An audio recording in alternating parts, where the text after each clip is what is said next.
అందుకే నమస్కారం. ఈరోజు ట్రంప్ తీసుకున్న ఒక నిర్ణయం ఏదైతే ఉందో H1B వీసాలకు సంబంధించి చాలామంది చాలా రకాల వార్తలు ఇస్తూ ఉన్నారు. బట్ నేను చాలా ప్రాక్టికల్ క్వశ్చన్ అండ్ ఆన్సర్స్ వేలో ఇస్తాను. ఖచ్చితంగా అమెరికాలో ఉన్నోళ్ళు, యూరోప్లో ఉన్నోళ్ళు, ఆస్ట్రేలియా ఉన్నోళ్ళు, కెనడాలో ఉన్నోళ్ళు, ఆంధ్రాలో ఉన్నోళ్ళు, అనకాపల్లిలో ఉన్నోళ్ళు అందరూ కూడా ఈ వీడియో హెల్ప్ అయ్యేది అందరికీ షేర్ చేయండి, ఓకేనా?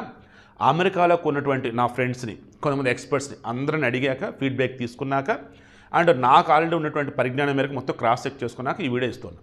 ఫస్ట్ వన్, H1B వీసాకి సంబంధించి ఇక మీద అమెరికాకు వచ్చేవాళ్ళు ఎవరైతే ఉన్నారో ఒక్కొక్కరికి $1,00,000 చెల్లించాలని అన్నాడు. ఇప్పటివరకు ఆ పరిమితి $1,500 ఉంది. జనరల్గా H1B వీసా కోసం చాలామంది అప్లై చేస్తారు, అందులో లాటరీ తీస్తారు. వన్స్ అప్లై చేసేటప్పుడు కొంత అమౌంట్ పే చేయాలి, అది నాన్ రిటర్నబుల్. వన్స్ నీకు వచ్చేసి లాటరీ తగిలింది అనుకోండి, అప్పుడు ఇన్ని రోజులు వచ్చేసి $1,500 పే చేయాలి. ఇక నుంచి $1,00,000 పే చేయాలి. $1,00,000 అంటే మన కరెన్సీలో 88 లక్షల రూపాయలు. ఇప్పుడు ఆన్ యావరేజ్ వచ్చేసి 90 లక్షల రూపాయలు ప్రయాణం శాలరీ అనేది ఉంటుంది. అంటే ఒక మనిషిని ఈరోజు మన వాళ్ళు అక్కడికి ఎంత అమౌంట్ అయితే శాలరీని తీసుకెళ్తున్నారో ఇప్పుడు అంత అమౌంట్ మరల ఇప్పుడు వీసా కింద చెల్లించాలి. చెల్లించి తీసుకెళ్ళిన తర్వాత అతను అదే కంపెనీ కింద ఉంటాడంటే ఉండొచ్చు, ఉండకపోవచ్చు, వేరే కంపెనీలో జాబ్ వస్తే వెళ్ళిపోవచ్చు. అప్పుడు ముందు ఎవరైతే ఇతన్ని H1B వీసా కోసం ఇతని మీద డబ్బు పెట్టి తీసుకెళ్ళిన కంపెనీ ఉన్నాడో వాడు నష్టపోయినట్టే. అందుకని H1B వీసా మన వాళ్ళకి ఇవ్వటానికి చాలామంది వెనకాడతారు. ఒకవేళ H1B వీసా కనుక ఇవ్వాల్సి వస్తే దానికి సంబంధించి $1,00,000 పే చేయాల్సి వస్తే మినిమంలో ఇక్కడ ఇతనికి మినిమంలో అంటే $5 లక్షల అయినా సరే ఇతని యాన్యువల్ ఇన్కమ్ ఉండాలి, అప్పుడు వచ్చేటట్టు. అండ్ ఏదైనా బాండ్ లాంటివి కూడా ఎవడ ఎలిజిబుల్ ఈరోజు పట్టించుకోవట్లేదు కాబట్టి బాండే ఉండవు, నమ్మకం ఇంకంతే. ఇవన్నీ వద్దురా బాబు అనుకున్నప్పుడు ఇంకేం చేస్తారు, అమెరికాలో ఉన్నటువంటి వారినే అక్కడ రిక్రూట్ చేసుకుంటారు. ఈరోజు ట్రంప్ చెప్పిందే. ట్రంప్తో పాటు ఈరోజు ఆ యొక్క కామర్స్ సంబంధించి ఎవరైతే ఉన్నారో వ్యాపారాన్ని విభాగానికి సంబంధించేసి రోనాల్డో సమేదో పర్సన్ నోరు జారాడు. ఏం నోరు జారాడు అంటే, అరే సరైన స్కిల్స్ లేని వాళ్ళు పట్టుకొస్తారు ఏంట్రా అమెరికాకి, వాళ్ళు ఎక్కడికొచ్చి నేర్చుకొని ఎటు జాబులు చేయటం ఏంట్రా, మన వాళ్ళు లేరా అమెరికన్లు? వన్స్ వాళ్ళు క్యాంపస్ నుంచి రాగానే వాళ్ళని రిక్రూట్ చేసుకోండి, నేర్పండి, దాన్ని వాళ్ళని జాబ్లో పెట్టుకోండి అని చెప్పేసి ఎటకారంగా అన్నాడు. ఆ ఎటకారంలో మన భారతీయులు చేతగాని వాళ్ళు అన్నాడు. బట్ రియాలిటీ ఏంటంటే ఈరోజు అమెరికాలో స్కిల్డ్ అన్నప్పుడు skilled labour, professionals, even students, వాళ్ళు స్టూడెంట్స్తో పాటు రిమైనింగ్ చెక్ చేసుకున్నప్పుడు కూడా ఇండియా వాళ్ళే కనపడుతున్నారు. నా ఫ్రెండ్ ఒక అమ్మాయి ఉంది, తను క్లియర్గా నాకు ఎక్స్ప్లెయిన్ చేసింది. Shiva, 1990s highly talented people India నుంచి అమెరికాకు వచ్చారు. వాళ్ళు గ్రీన్ కార్డు సిటిజన్షిప్ ఉన్న వాళ్ళు సెటిల్ అయిపోయారు. వాళ్ళకి పుట్టే పిల్లలు ఆల్రెడీ అమెరికా వాళ్ళే. అలా 2000 తర్వాత పుట్టినటువంటి వాళ్ళు ఎవరైతే ఉన్నారో పిల్లలు, వాళ్ళు ఈరోజు అమెరికాలో నాలెడ్జ్ వైజ్, టెక్నాలజీ వైజ్, బయట కాంపిటేటివ్ వరల్డ్లో అన్ని చోట్ల దూసుకుపోతున్నారు ఇండియా వాళ్ళు. అది చూసి తట్టుకలక అల్లల్లాడిపోతున్నారు వీళ్ళు. కొద్ది రోజులు కనుక ఇలా కనుక ఉంటే, కొద్ది నెలలు ఎలా కనుక ఉంటే, కొద్ది సంవత్సరాలు ఎలా కనుక ఉంటే భారతీయులది అమెరికా అయిపోయింది. మరలి భారతీయులు ఏంటి, ముస్లిం దేశాల నుంచి వచ్చిన వాళ్ళలాగా మతం అంటే అదంటే హడావుడి చేయరు, అన్ని పద్ధతిగా ఉంటారు. సర్వమత సౌభ్రతత్వం ఇండియాలో ఎలాగైతే ఉంటారో అలాగే ఉంటారు. మొన్న బ్రిటన్లో కూడా రాబిన్స్ అనే పర్సన్ ఎవరైతే ముందు నడిపించాడు యునైటెడ్ ద కింగ్డమ్ అని, అతను సైతం ఇదే అన్నాడు. ప్రపంచానికి సంబంధించి ఎవరి వల్ల సమస్యలు ఉన్నాయంటే అది ముస్లింల వల్ల, హిందువుల వల్ల కాదు.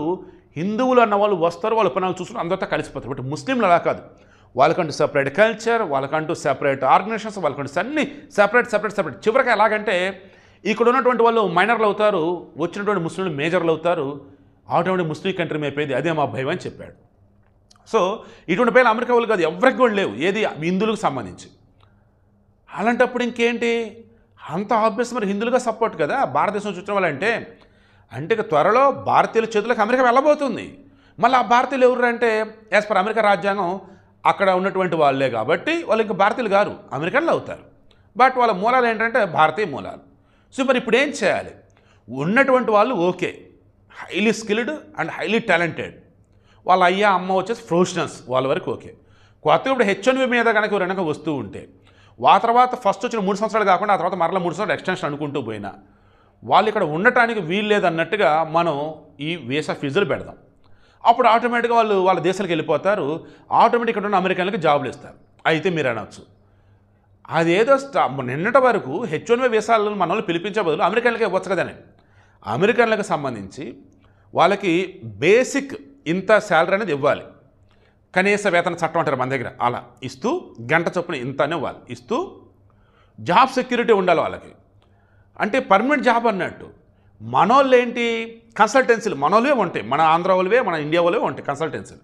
ఈ కన్సల్టెన్సీ త్రూ ఇతను ఒక జాబ్ అన్నట్టు, ఒక కంపెనీ త్రూ అన్నట్టు వెళ్తాడు. ఈ యాపిలో టెస్లానో, అమెజానో, మైక్రోసాఫ్టో, టీసీఎస్ఓ, తర్వాత మరికొన్ని కంపెనీస్ ఏవైతే ఉన్నాయో అవి. అక్కడ ఏమైందంటే ప్రాజెక్ట్ వచ్చేసి 2 సంవత్సరాలు అనుకుందాం. H1B వీసా మీద వెళ్ళాడు. పరిమితి వచ్చేసి 3 సంవత్సరాలు ఉంది అనుకుందాం. 2 సంవత్సరాలు ప్రాజెక్ట్ అయిపోయింది, ఈ ప్రాజెక్ట్ ఎక్స్టెన్షన్ లేదా అన్నాడు. అతనికి H1B వీసా ఇంకో 1 ఇయర్ ఉంది కాబట్టి ఈ 1 ఇయర్లో ఎక్కడైనా వేరేతో జాబ్ వస్తే సరే, లేదంటే వెనక్కి రాక తప్పదు. సో అలా వెనక్కి వచ్చి మరలా స్టాంపింగ్ అన్నప్పుడు మరలా అతను డబ్బులు చెల్లించాల్సిందే. అక్కడే ఉండి జాబ్ కనుక వెతుక్కుంటూ ఉంటే ఈ $1,00,000 చెల్లించాల్సిన అవసరం లేదు.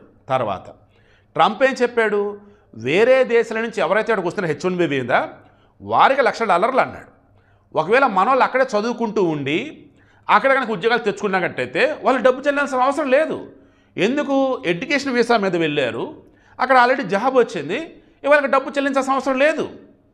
సో H1B వీసా అన్నప్పుడు $1,00,000 ఇప్పుడు చెల్లించాల్సిరా పర్ హెడ్ అనుకున్నప్పుడు ఎవరంటే మన దేశమైనా చైనానైనా వేరే దేశాల నుంచి ఎవరైతే ఇప్పుడు జాబ్ పర్పస్ అక్కడికి వెళ్తున్నారో వారికి మాత్రం $1,00,000 చెల్లించాలి. ఇందులో మొన్న రీసెంట్గా పిక్ చేసినటువంటి వాటిలో కూడా 71% మన ఇండియన్సే ఉన్నారు, 11.9% చైనా వాళ్ళు ఉన్నారు, ఇక రిమైనింగ్ వాళ్ళు వేరే వేరే దేశాల వాళ్ళు. ఇప్పుడు ఓవరాల్గా అనుకుంటున్నప్పుడు మనకు అర్థం కావాల్సింది ఒకే ఒకటి, ట్రంప్ యొక్క మెయిన్ ఉద్దేశం ఏంటంటే అమెరికన్లో టాలెంట్ ఉన్ననే టాలెంట్ లేకపోని వీళ్ళని ఏదో ఒక విధంగా సానబెట్టి వారికి ఉద్యోగాలు ఇచ్చి అమెరికాలో ఉంచండిరా, హైలీ టాలెంట్ అని వాళ్ళు వేరే దేశాలను చూస్తే ఎక్కువ శాలరీ వాళ్ళని పట్టుకురంటే పర్లేదు, దెన్ వాళ్ళ వల్ల మనకి ఉపయోగం కాబట్టి, ఎందుకు వాడి యొక్క నాలెడ్జ్ మొత్తం మనం వాడుకుంటున్నాం కాబట్టి. మరి మిగతా దేశాలు అంటే వాళ్ళ బతుకులు అంతే, మిగతా దేశాలు ఇంక్లూడింగ్ మన దేశం కూడా హైలీ టాలెంట్ ఉన్నటువంటి వాడికి సంబంధించి సరైన ఫెసిలిటీస్ ఇక్కడ లేక వాడిని మనం వదులుకుంటాం, వాడు వేరే చోట వెళ్ళిపోతాడు. మన దగ్గర వచ్చేసి వాడు సరిగా చదువు వచ్చినా రాకపోయినా పాస్ మార్క్ సరే ఉద్యోగం రిజర్వేషన్ తరపున ఉద్యోగం ఇచ్చేస్తాం, వాడు వచ్చేసి ఏం చేస్తాడో మనకు తెలిసింది. సో ఇప్పుడు నేను చెప్తున్నది మొత్తంగా ట్రంప్ తీసుకున్న నిర్ణయం వల్ల ఇప్పటికిప్పుడు అన్నప్పుడు లేదు, ఒక వచ్చే 1 ఇయర్ 2 ఇయర్స్ తర్వాత అనుకున్నప్పుడు అమెరికాలో ఇప్పుడు H1B మీద ఉన్నటువంటి వాళ్ళు ఎవరైతే ఉన్నారో వాళ్ళకు కొన్ని ఇబ్బందులు ఉంటే ఉండొచ్చు కాక, బట్ కీడించి మేలించుదాం, క్రైసిస్లో ఆపర్చునిటీ ఎత్తుకుంది అనుకున్నప్పుడు అద్భుతమైనటువంటి అవకాశాలు ఈరోజు భారత్కు రాబోతున్నాయి. అందులో కూడా ఊహించిన విధంగా ఆంధ్రప్రదేశ్కి రాబోతూ ఉన్నాయి. ఎందుకంటే ఆంధ్రప్రదేశ్లో ఆల్రెడీ అమరావతిలో క్వాంటమ్ వ్యాలీ అండ్ ఏషియాలో అతి పెద్ద డేటా సెంటర్ వైజాగ్లో వస్తుంది, అండ్ బోల్డ్ అనే కంపెనీలు క్యూ కట్టున్నాయి ఆల్రెడీ ఆంధ్రాకి, అండ్ టాప్ మోస్ట్ ఆర్గనైజేషన్స్ ఇప్పుడు అమరావతిలో కూడా పెట్టుబడులు పెట్టబోతున్నాయి. ఇటువంటి అప్పుడు H1B వీసా మీద ఇక్కడికి వచ్చినటువంటి ఆంధ్రులు ఎవరైతే ఉన్నారో హ్యాపీగా ఏపీలో సెటిల్ అవుతారు. H1B వీసాకి సంబంధించి ప్రాబ్లమ్స్ ఉండి రిటర్న్ వస్తున్న వాళ్ళు ఇండియన్స్ ఉన్నట్టయితే బెంగళూరు, చెన్నై, నోయిడా, తర్వాత గురుగ్రాము, ఢిల్లీ, ముంబై, బెంగళూరు ఇవి కాకుండా ఏపీని కనుక సెలెక్ట్ చేసుకుంటున్నట్టయితే ఒక్కసారిగా ఏపీకి సంబంధించి దిశ తిరిగిపోయింది. అంతేక చంద్రబాబు నాయుడు ఆ విషయంలో సూపర్గా ఉంటాడు. ట్రంప్ తీసుకున్న నిర్ణయాన్ని ఏపీకి వరంగా చంద్రబాబు నాయుడు మారుస్తాడు. త్వరలో అమరావతిలో క్వాంటమ్ వ్యాలీ డేటా సెంటర్ వచ్చే ఏషియాలో అతిపెద్దది వైజాగ్లో, టాప్ మోస్ట్ కంపెనీలు manufacturing sector, pharma sector, medical sector, software sector and డ్రోన్లు ఇలా చెప్పుకుంటూ పోతే ఇప్పుడు ఆంధ్రప్రదేశ్ వచ్చేసి అయాంషు రానున్న రోజులలో ఇండియాలోనే ఎక్స్ట్రాడినరీ వేలో డెవలప్ అయినటువంటి స్టేట్గా నిలవబోతుంది. ఏపీలో ఉన్నటువంటి ప్రతి వ్యక్తి తలసరాదం బ్రహ్మాండంగా లక్షల్లో పెరగబోతోంది. ఏపీలో ఉన్నటువంటి పట్టణాలలో కూడా అద్భుతమైనటువంటి టెక్నాలజీ సేవలు అందబోతున్నాయి. ఓవరాల్గా అన్నప్పుడు ఇన్నాళ్ళు ఆంధ్రప్రదేశ్ అంటే పల్లెటూరులో అనుకున్నటువంటి వాళ్ళంతా కూడా అద్భుతమైనటువంటి సిటీస్ అన్న ఫీలింగ్ వస్తుంది. ఎందుకంటే ఎక్కువగా మన ఆంధ్రులు సెటిల్ అయింది ఎక్కడ ఏంటంటే సిలికాన్ వ్యాలీ, బే ఏరియా, అమెరికా. ఇప్పుడు అక్కడి నుంచి ఎక్కువగా H1B వీసా మీద రిటర్న్ వస్తారనమాట. ఇలా చెప్పుకుంటూ పోతే ఒకే ఒక ఛాన్స్ ఉంది. ఏంటది, కొంతమంది ఎక్స్పర్ట్స్ ఏమంటున్నారంటే ఈ H1B వీసా ప్రాసెస్ అన్నది కానీ అది ప్రవేశపెట్టింది కానీ 1990లో ప్రవేశపెట్టారు, అది మొత్తం పార్లమెంట్ చట్టం చేసి. బట్ అమెరికాలో ఉన్నటువంటి సెనేట్ సభ్యులు రిమైనింగ్ వాళ్ళంతా కూడా రేపు ఒకవేళ కోర్టుకి అపోజ్ చేస్తున్నా ఏమని చేస్తారు, గతంలో ఏవైతే చట్టాలు చేశారో అది ఉల్లంఘనకు పాల్పడుతుంది ట్రంప్ అని చెప్పేసి అన్నప్పుడు కోర్టులు కనుక ఏమాత్రం ట్రంప్ తీసుకున్న నిర్ణయం తప్పు కనుక అంటే ఓకే, అదర్వైజ్ ఖచ్చితంగా మనోళ్ళు హ్యాపీగా ఇక్కడ కూడా సెటిల్ అవుతారు. ఎందుకంటే టాప్ మోస్ట్ కంపెనీలో మనోళ్ళని $1,00,000 పెట్టి తీసుకెళ్లే కన్నా అదే డబ్బులో సగం డబ్బులు కాదు 1/4 డబ్బులు పెట్టుకుని అక్కడ అమెరికాలో ట్రైనింగ్ ఇచ్చుకోవచ్చు. ఒకవేళ అదే డబ్బులతో ఇంకొంత డబ్బులు కనుక యాడ్ చేస్తే ఇండియాలో ఉంచి ఎవరిని బ్రహ్మాండంగా వాడుకోవచ్చు. ఈరోజు గ్లోబల్ విలేజ్ కదా వరల్డ్ అంటేనే. సో ఇంకేంటి చెప్పండి, మన దగ్గర టాప్ మోస్ట్ కంపెనీస్ రాబోతున్నాయి, ఆల్రెడీ వచ్చి ఉన్నాయి కదా. సో రాసి పెట్టుకోండి, ట్రంప్ తీసుకున్న నిర్ణయం ఏదైతుందో భస్మాసుర హస్తం అది. భస్మాసురుడు అనేవాడు వాడికి అద్భుతమైనటువంటి శక్తులు వస్తాయి. బట్ వాడి చేతి వాడు నెత్తిన పెట్టుకుంటే వాడు కూడా బూడిదైపోగలడు. వాడు ఎవరి నెత్తిన పెడితే వాడు బూడిదైపోతాడు. ఫస్ట్ శివుడి నెత్తిన పెట్టబోతాడు వరాలు ఇచ్చినటువంటి ఎత్తున. బట్ ఇక్కడ రిమైనింగ్ అందరూ అర్థమైపోయేది, యాదావిధి దించేస్తారు ఎవరిని, విష్ణువుని ఆట రూపంలో, మోహిని రూపంలో. ఇక ఆడిద్ది ఆడిద్ది ఆడిద్ది ఆడిద్ది ఇలా పెట్టుకోరనిద్ది పెట్టుకున్నాడు, భస్మం అయిపోతాడు. అలా ఈరోజు ట్రంప్ వచ్చేసి అమెరికన్లు వచ్చేసి ఏం చేశారు, నువ్వేరా బాబు మా దేవుడు అన్నారు, వచ్చాడు. కానీ ఈరోజు ట్రంప్ చేస్తున్న పనులు ఎలా ఉన్నాయంటే మన ఇండియన్లకి, వరల్డ్లో ఉన్నటువంటి రిమైనింగ్ దేశాలకి కాలిపోతూ ఉంది, చిరాకు వస్తుంది.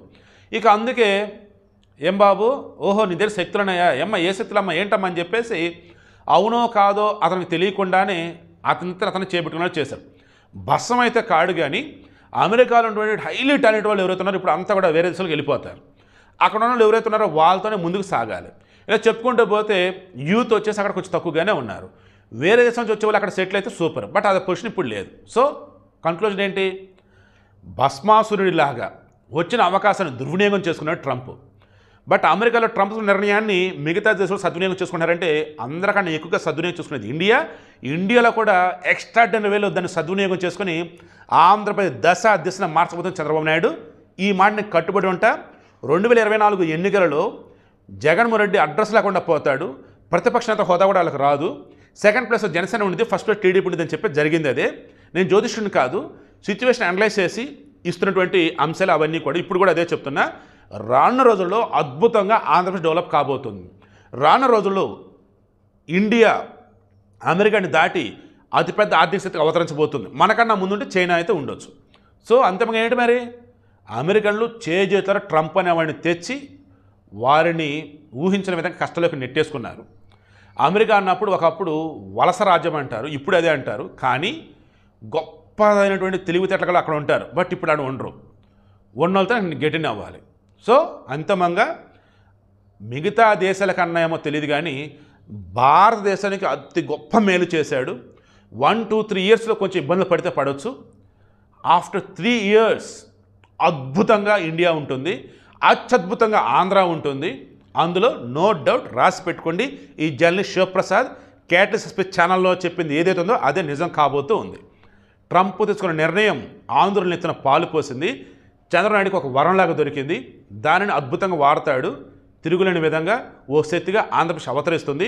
స్వర్ణాంధ్ర సాకారం అవడానికి ట్రంప్ ఈరోజు ఎంతో మేలు చేశాడు. మరలా చెప్తున్నా, క్రైసిస్లో ఆపర్చునిటీ ఎవరైతే వెతుక్కోగలుగుతారో వారే ఈ ప్రపంచంలో నిలవగలుగుతారు, విజేతలుగా ఉండగలుగుతారు. ఇది మీరు ఆలోచించాలి, ఇది మీరు క్రాస్ చెక్ చేసుకోవాలి. ఆ రకంగా మీకున్నటువంటి సోర్స్, మీకున్నటువంటి స్కిల్స్ ఏమున్నాయో చూసుకొని ఆ రకంగా అడుగులు ముందుకేసి వెళ్ళండి.